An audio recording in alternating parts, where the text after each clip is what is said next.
Kali ini saya akan mempresentasikan mengenai praktikum mandiri dengan judul Isolasi DNA secara sederhana. Perkenalkan, saya Lydia Putri, NPM 2069. Nah, tujuan dari praktikum ini yaitu mengetahui pengaruh antara konsentrasi alkohol dengan hasil ekstraksi DNA. Alat dan bahannya yaitu ada gelas, blender, sendok, dan saringan. Kemudian bahannya alkohol 95%, 70%, buah pisang, air, deterjen, dan garam. Ini cara kerjanya, kita tonton. Yaitu 1 sendok deterjen dimasukkan ke dalam 100, kemudian diaduk hingga larut. Nah, kemudian bisa dipotongnya sudah kita buat tadi ke dalam blender. Jadi di blender hingga halus. Setelah itu dituang ke dalam saringan untuk disaring. Kemudian dimasukkan ke dalam alkohol 95% dan alkohol 70%.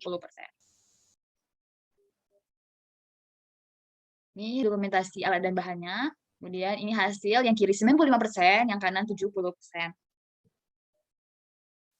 Ini hasil dokumentasi hasil akhirnya. Hasil dan pembahasan. Berdasarkan hasil pada gambar 1, dapat diketahui bahwa penambahan dengan alkohol dingin pada ekstraksi DNA sebagai presipitasi dengan membentuk lapisan pada bagian atas larutan.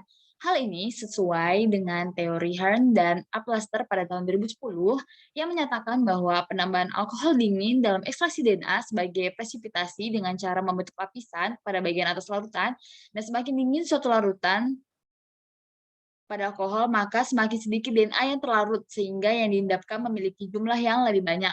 Nah, berdasarkan hasil pada gambar 1 juga dapat diketahui bahwa perlakuan dengan konsentrasi alkohol 95% memiliki kemampuan memisahkan DNA lebih baik dibandingkan dengan konsentrasi alkohol 70%.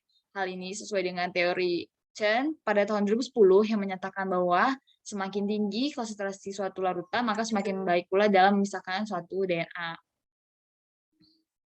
Nah, kesimpulannya pada praktikum ini yaitu perlakuan alkohol dengan konsentrasi 95% lebih banyak dibandingkan dengan perlakuan alkohol konsentrasi 70%. Karena semakin tinggi konsentrasi, maka semakin baik dalam mengekstraksi DNA.